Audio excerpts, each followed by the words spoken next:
Hello everybody, it's Angel. Welcome back to the channel. Today we are looking at MI-17 helicopter. I don't know, I became Russian all of a sudden. Hi, welcome back. Yeah, the Russian pilot's back for this review. We're looking at Cerasim's MI-17 V5. And this has just come out for Flight Sim. And as far as I can tell, it's just come out for P3D as well. I'm not quite sure. But either way, here we are, MI-17. Could be wrong on that detail. Didn't look that way. It's an MI-17. What is an MI-17? NATO reporting name of HIP. It's a Soviet-designed Russian helicopter, military, of course, introduced in 1975 with the Mi-8M, continuing through production into 2021, and probably a bit longer now, seeing as they ran out of a few of them. Now, it's a medium-lift twin-turbine transport and a gunship used by quite a lot of forces, and have seen plenty of action on YouTube recently. We've seen plenty of those. Now, it's developed off the basic Mi-8 airframe. Now, the Mi-8 itself came around in the 1960s. In fact, I believe that one first flew in 1961. So, it's an evolution. Of course, that one had the rear clamshell doors and a rounded nose. This is a more pointed nose and a rear ramp. Much more utilitarian. So, of course, it evolved. It had bigger engines fitted, and it had more kind of powerful turbine systems added, including things like its actual gearbox improved. So it's a bigger load capacity. It's got better avionics and more modern equipment in it. Not by much. Of course, the clamshells in the rear are gone. It now has the rear ramp, which allows parachuting, fast roping, normal military operations that don't require you to open a big clamshell. Really useful. So overall, 12,000 plus have been built as of 2007. Quite a lot have been destroyed, and there's probably more than 12,000 produced. They're technically still not necessarily in production, but being rebuilt, I think is the best way to describe it. So look at one of the models, which is not quite the closest one, but it's the closest I can find details for. We have a cruise speed of 125-ish to 130 knots, 135 of maximum speed, about 450 nautical mile range. Ceiling is up to about 17,000, and sheet max hover rate is about 13,000.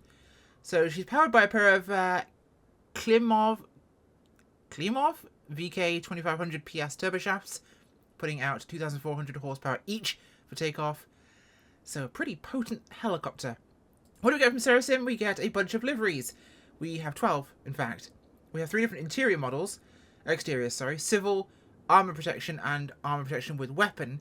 You'll see those in the liveries you can pick from there. Some of them have the armor around the lower windows and the side windows. Some of them have the gunship wing add-ons, and some of them are stripped out like this one, the civilian model. Full interior and exterior PBR materials and high-def textures. That I'm a little bit dubious of, you'll see when we get in the cockpit. 3 instruments, voice warning systems, immersive audio and rotor sounds, WYs. I will say the rotor sounds are quite nice. We have a tablet with animation control, with cold, red, and dark, and ready-to-fly options. And the default AS530. Now, I think mine is not working because I have the working title installed.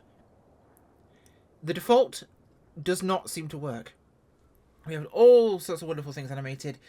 Paint kits included, very useful. And this one will need you to set helicopter axis 1 and 2.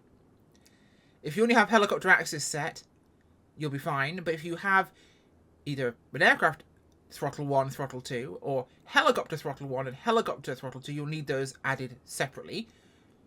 I have noticed that nuance. It will get a little bit weird. Let's take a look inside the aircraft and see how she goes. We've got our checklists here to use as well. We're in Hungary, by the way, today. I'm just going to pop a few of these optional extras on or open whilst we're here. The sliding door I like that we actually have to click and drag. Let's unfold the hoist. Let's put it down. Engine cowling. Ramp and chocks. Right, let's go outside here, shall we? Let's slow this down.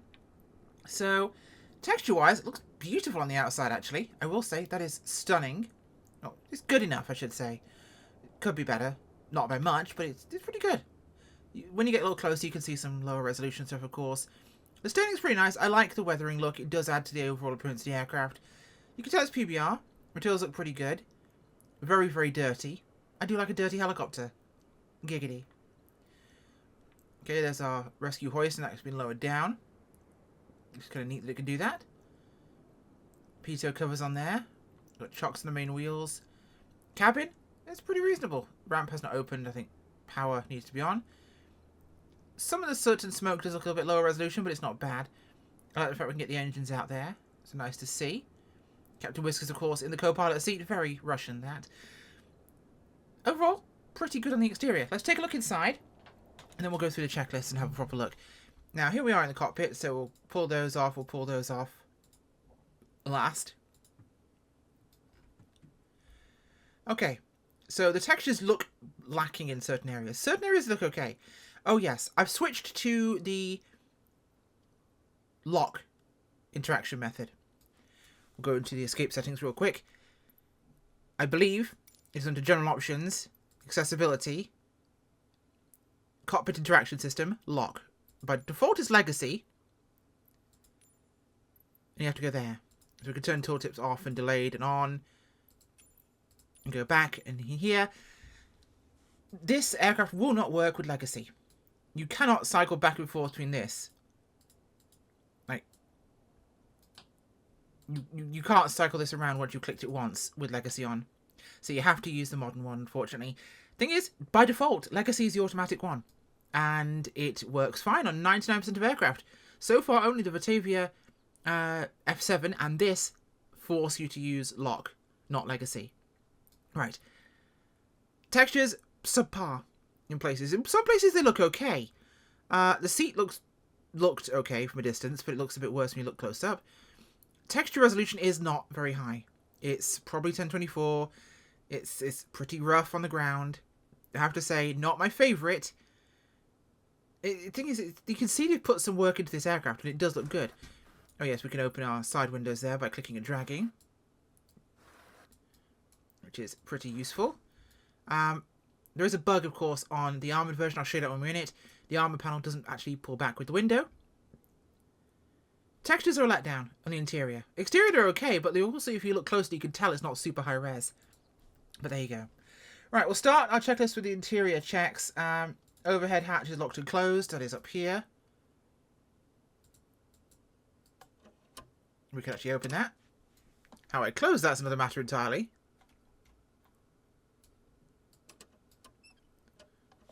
But it's nice that we can do that. Emergency jettison handles locked. Circuit breaker and fuel switches set as follows. Those are all there. These use the rockers to set them, basically. They're all set correctly.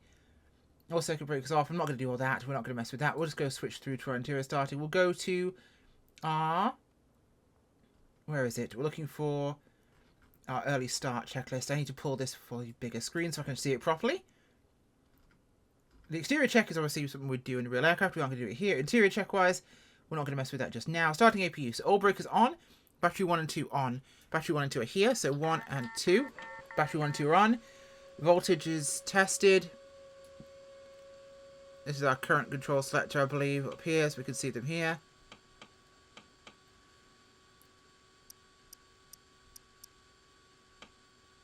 Oh, we can run them through that. There we go. Wonderful. Let's go flight data recorder on. I actually never found that one in the cockpit.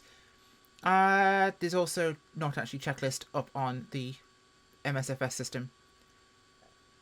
We go to fire extinguisher squibs. Those are, of course, up here. We can test those by the testing the warnings, which I believe we can go to cycle to test. And it shows us all our indicators there.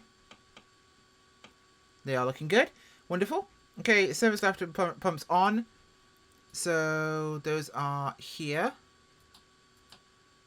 And service pump switch on as well. Pumps are all engaged. Okay, we'll go down to shut off, left valve switched on.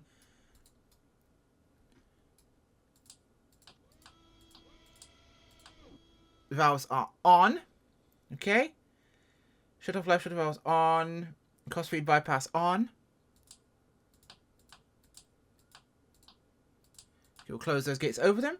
Okay, wonderful. So APU starting is going to be to start. So we need to go to starting mode to start. Hit the starter button. Watch the APU AGT rise up here. We're looking good. Okay.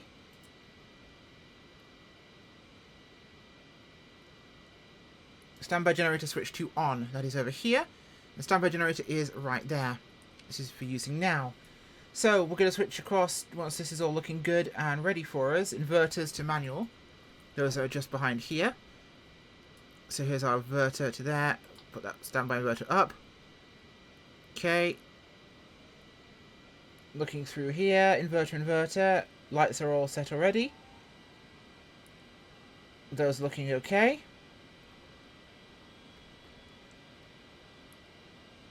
Everything ready there. Starting engines. So, engine start selected to left or right. We're going to do that here. Set to left. And we will set to start. And hit the starter button to engage starter. We've got our throttles down here, of course. They would be set down.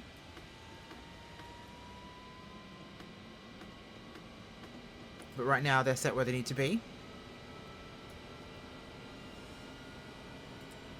Starter's depressed. So, auto condition is illuminated. We're looking good here. Engine RPM 20%. RPM's down here. That's already coming up online. Wonderful. Fuel shut off left and right should be on. Oh. I'm pretty sure I should have turned those off at some point. I'll turn it off to do it properly. So now this is coming online. We'll start right, and we'll make sure we leave this off this time and start it properly. So 2 should come up to about 20%. It's rising now. Left is coming up to full power. I'm not able to get this to work. I'm pretty sure it's because I have the working title one installed. It does not want to play ball. That's my theory. Because nothing I click here can make it actually respond. And no other setting makes it work. See these, I can just click them, left click, and boom, they go on. Nothing else does that. So, autopilot, as far as I can tell, is inoperable. It does say it is. Unfortunately, it is clickable, which is nice, but it's just not working. Of course, down here we have a bunch of our test switches for the engines. So that's coming up. Let's give it fuel. And we'll notice this takes off now and goes flying as we start to spool up. Wonderful. Pneumatic starter annunciator goes off to reaching 600 RPM. We're good with there. Auto condition annunciators are off. Make sure main hydraulic systems are on. Aux are on. No, we don't need that on right now, sorry. Close that again. That is set to neutral. That is set to idle there. APU set to off. Set to APU off. We're looking good. All of our systems are coming online nicely here. Let's pull those chocks here.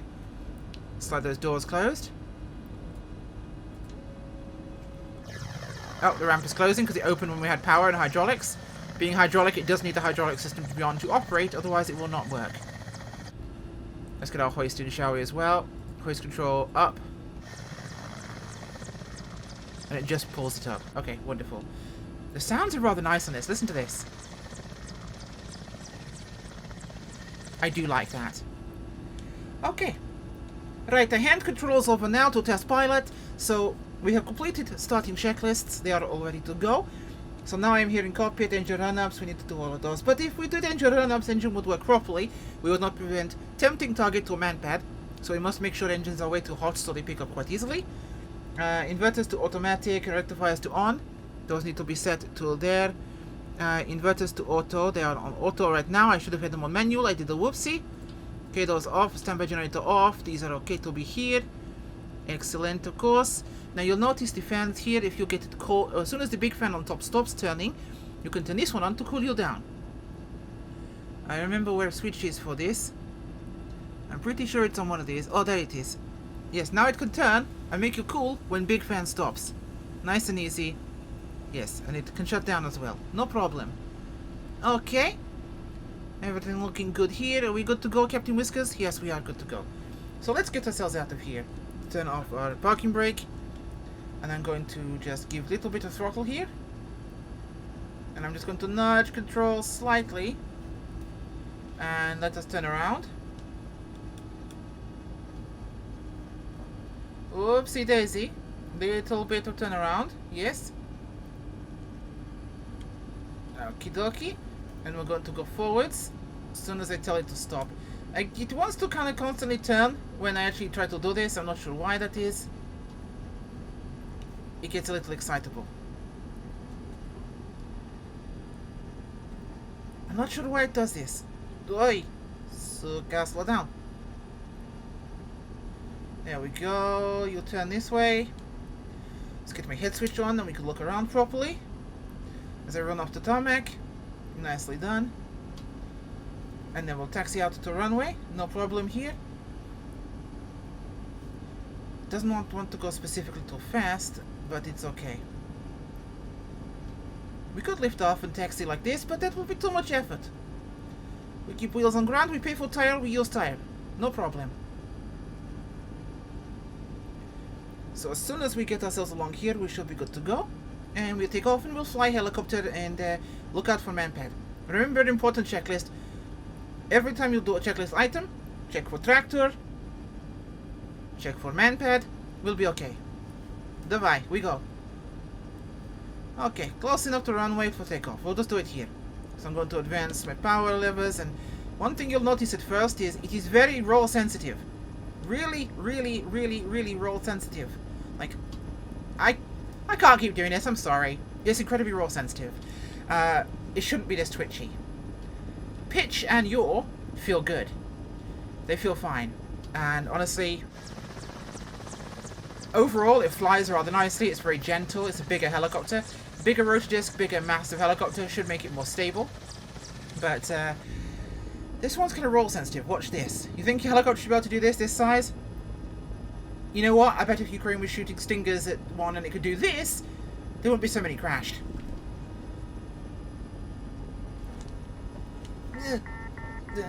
Okay. Shouldn't be able to do that, should I? Alright, let's get ourselves moving here. Fly it properly now. So it's quite roll sensitive. I don't like that feeling. It feels too twitchy. Even the Cowan Sim H125 is way less twitchy in the roll axis than this is, and that's a smaller helicopter that's more nimble. Surprising. Okay, but pitch and yaw, this feels pretty good in that regard. Ground handling's pretty nice. Overall, the aircraft is... if I click that while it's moving. Overall, the aircraft is... honestly, got lots of fun features. I do like that about it. It has plenty of playability and usability. It's relatively simple to actually fly. The checklists are good. You have emergency procedures checklists and a general start guide, which includes descriptions of all your functions and systems, so you'll be able to work your way through it. The glass looks a little bit blue when it's shaded in the cockpit for some reason, and the low resolution textures really bug me. Look at that, right in my eyesight. That's super duper low res. There's bits that look okay though, like up there, the panels look fine. The wall textures look awful. I hate to say it, but they look really, really awful. Let's see what happens when I pull this. I have no window, it ejected it. Oh. Well, I get go and put it back. Minor whoopsie. It won't put it back. The sounds are great though. Listen to these. Alright, should we land? I think we should land.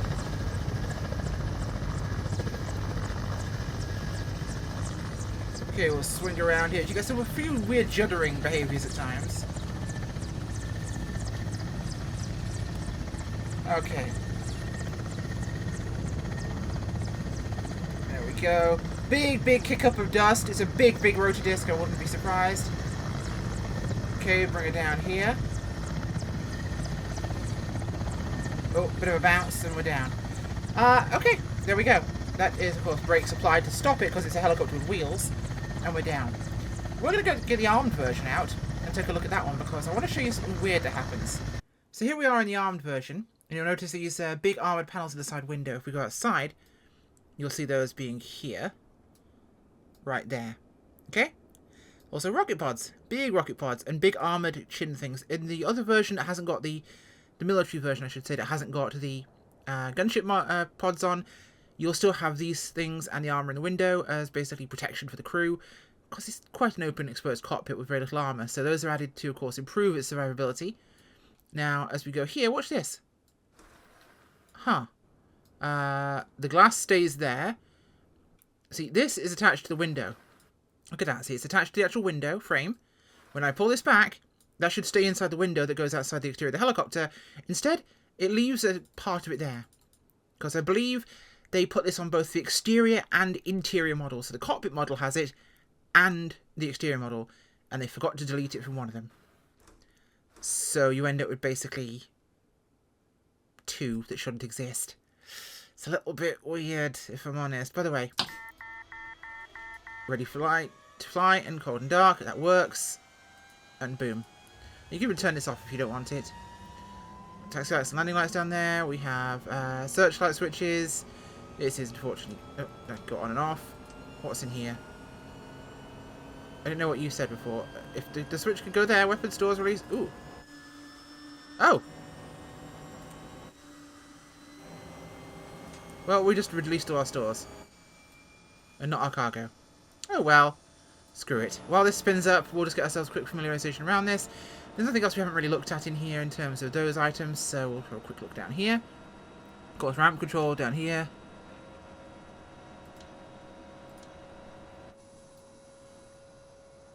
Ramp control can be controlled from there with hydraulic power. There we go. And we can close it off there. So transformer main down there. Cargo. Ramp control assignment switch. Crew and pilot. So that can be back into the rear of the cabin. Nice and easy. They can control it from there or we can control it up here. So this is all ready to test fly. She should be okay now. We'll take a last quick spin around the barn before we go any further. So, parking brake off. We'll lift off straight from the pad here. Now this is what happens if you take off without having both your throttles assigned.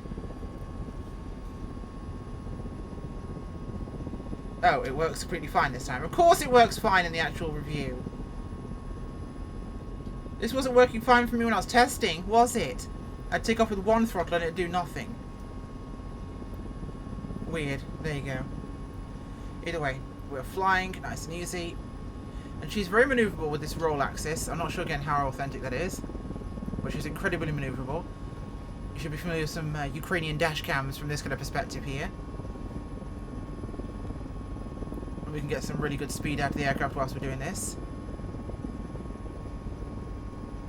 Try not to hit the ground, that'd be important for us.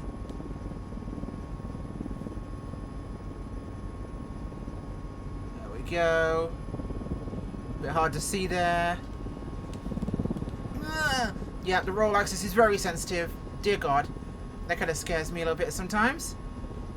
Because it snaps and kind of whips back on itself when it does that. A weird behaviour, but possibly due to my idiotic flying. Let's fly down this little Hungarian street. And we'll circle it back around here, bring it back towards the airport. Try not to climb and gain as much altitude as I have there. Let's bring her in. There we go. Again, it's a little bit twitchy in that axis, and I'm not finding I get much result from my rotor trim. It may just be that it doesn't have any. Who knows?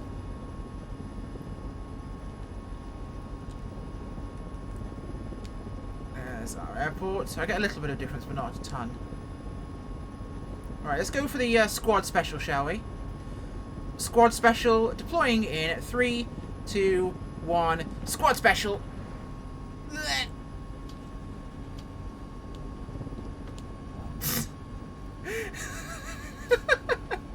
Yeah, that's something you shouldn't do in a helicopter. But apparently it's what every helicopter piloting squad does. It's labelled as Pro on YouTube. Flicking it in a J-turn, it's not quite as abrupt as that one. That'd tear your helicopter apart, by the way, if you tried that routine. What do I think of the aircraft overall? Let's just shut it down here so we can have some quiet while we're here. What do I think of this baby? I do like the engine covers, by the way. Those are nice. I think it's got great systems depth. It's got great features and functionality. Good options and models. I'm not a big fan of the roll behaviour. It feels too sensitive for an aircraft this big. I don't know if that's true or not, but it feels that way to me in the sim. Now, I have a flight yoke, which isn't what you should be using, but I have found my flight yoke with 180 degrees of rotation makes my roll axis way stiffer than a joystick. So a joystick or a HOTAS, which is what most people will be using to fly helicopters, will make it actually twitchier in the roll axis than my yoke. My yoke should make it less twitchy, but it's still quite twitchy. Otherwise, flight feels generally okay. Just don't do the armor stupidity I just did there. Or squad stupidity. Texturing exterior is fine. Interior, not acceptable to me. This is a €33 add-on, so about £35, probably $40, maybe more. For this price, I expect way better texture quality than that. If you're expecting me to pay premium price for the aircraft, and yes, you have systems in there, you have all the functionality, wonderful, you can follow every checklist and click every button, the textures aren't good enough. They're too low resolution in my opinion, and I don't think that is going to be worth the price of the add-on. I think it's too expensive for what you're getting in terms of the actual visual representation. The 3D model is good.